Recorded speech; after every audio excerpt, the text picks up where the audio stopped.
कक्षा 7 की जो आपकी प्रश्नावली है 5.1 उसका जो 5वां क्वेश्चन है, अब हम उसको हल करते हैं। उन्होंने इसमें पूछा है हमसे कि ऐसा कोण ज्ञात कीजिए जो अपने संपूरक के समान हो।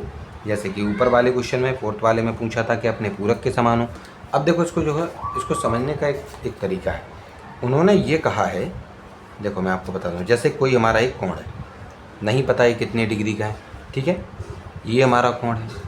इसका हमें क्या पता करना है, इसका यानी इसको जोड़ने पर इसका हमें एक संपूरक कोण पता करना है, यानी इन दोनों को जोड़ने पर कितना आना चाहिए, 180 आना चाहिए। और उन्होंने ये बोला है कि जितना ये है उतना ही आपका ये दूसरा वाला भी है, जितना ये है उतना ही ये भी है, क्योंकि जिस कोण का हमें संपूरक ज्ञात करना है तो वो संपूरक यानी ये वाला भी इसी वाले के समान यानी बराबर होना चाहिए।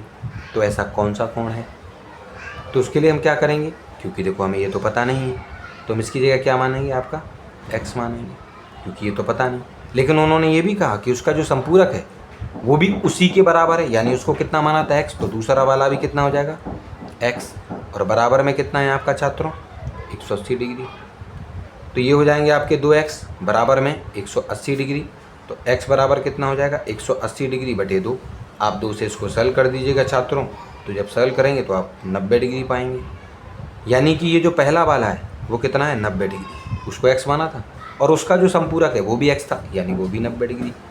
यानी वो कोण कौन से 90 डिग्री, वो कोण है जो अपने ही 90 डिग्री यानी संपूरक के बराबर होता है। उन दोनों को जोड़ने पर ही 180 आपको प्राप्त हो जाता है, ठीक है। तो इसी प्रकार से आपका ये जो क्वेश्चन है वो सेम टू सेम 4th वाले क्वेश्चन की तरह ही था, और ये वाला भी आपका जो है सॉल्व हो गया बच्चों।